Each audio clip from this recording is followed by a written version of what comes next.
Happy Tuesday to you. Thanks for giving me 5 to 7 minutes for our morning devotions. We are walking through and looking at the different miracles of Jesus. Today we're going to be in Matthew chapter 8, the same book and the same chapter as yesterday, but we're going to be in verses 14 and 15. So if you want to take a moment to get there, we're going to be in Matthew chapter 8, verses 14 and 15. As you turn there, remember we have a couple things about miracles that we don't want to forget. A miracle is a divine act by which God reveals himself to his people. It's an act that is contradictory or transcends a natural law. Throughout the Bible, it's called a miracle. It's also called a sign. It's also called a wonder. And it's referred to as signs and wonders sometimes as well if there's multiple miracles happening.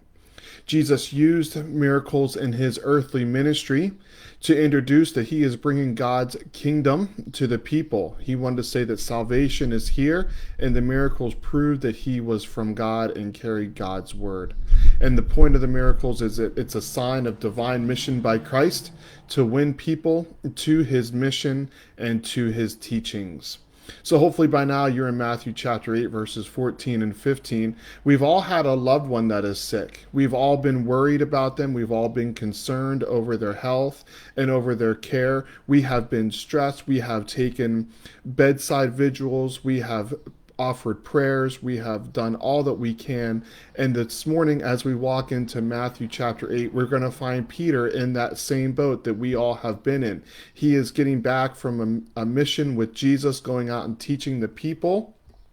And he's going to come home and his mother-in-law is sick. So Matthew chapter 8, verses 14 and 15. Again, I'm not going to walk through the miracle. I want to talk about it and then help you understand the miracle as then you can go and read it throughout your day today. First thing I noticed when I read this is Peter has a mother-in-law. Well, that helps me to understand that Peter is married and he has a wife. Most commentators believe that Peter would have been called by Christ early in his marriage within the first year that he is married. And it makes me stop and think that Peter is able to follow Christ even though he is married. And Peter is able to follow Christ even though he owns a home, and he is still able to minister alongside of Jesus and follow Jesus. Notice that Peter uses his home to take care of his family. He also uses his home to provide food and shelter for Jesus and for others. Now remember, back in Jesus' time, they did not have the medical advances that we have today. Do not have the hospitals.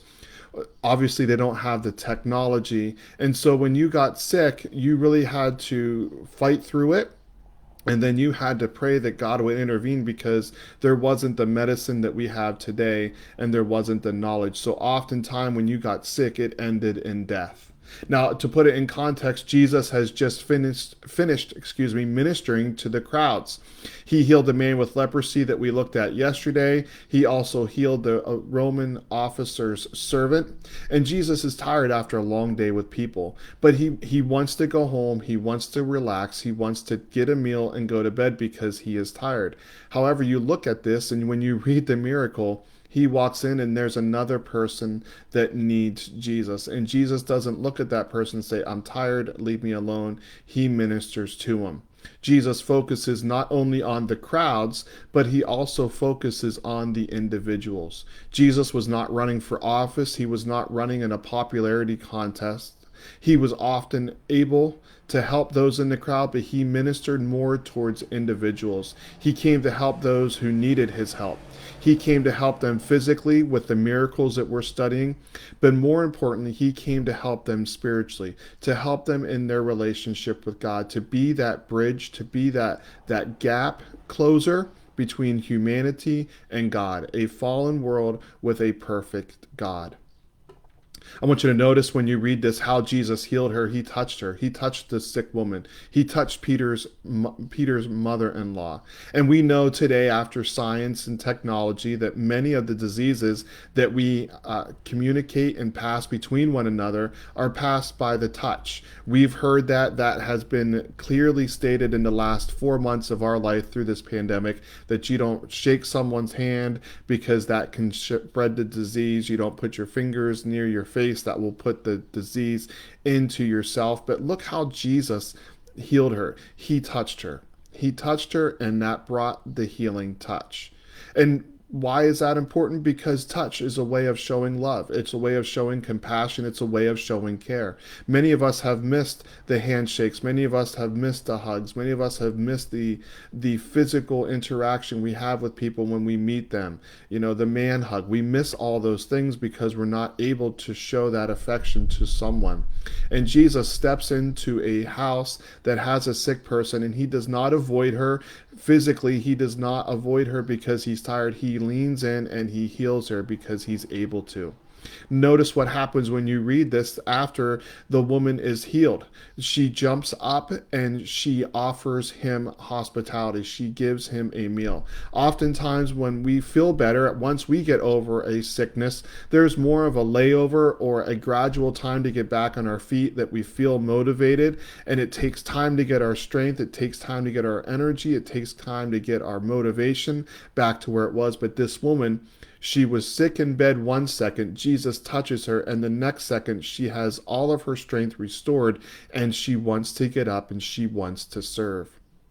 During this time of sickness, there is much fear that we have. We don't understand what's going on in this pandemic. We don't understand what we're to do, what we're not to do. But we are to not forget the power of caring for people. Just because someone is sick does not mean that we should completely forget them or ignore them. We may need to be creative in the ways that we care, but we need to continue to remember that people need to be cared for, especially during times of sickness. People are not the enemy, but we are all people created for relationships, and we should try to care for one another. Sometimes it's easier to care for others than other times, but we continually need to care for people. We're all hurting in one way, shape, or form, but let us be challenged by caring for another in a special way. You can call someone, you can send a card to someone, you can message someone, FaceTime someone, Skype someone. We can show that we care by checking in on someone and help them remind them that even though we can't be together physically or in the way that we want to, that we can continue to care for them. So the challenge I have for today is, who can you care and show compassion for today? Perhaps you can show compassion for someone that is not in your innermost circle, but you can reach out to someone that you might be Facebook acquaintances with. Check on your neighbor, check on your neighbor's neighbor to show someone that you care. I hope you have a great Tuesday and that you enjoy this day, and I'll see you tomorrow morning for another devotion of A Miracle of Christ.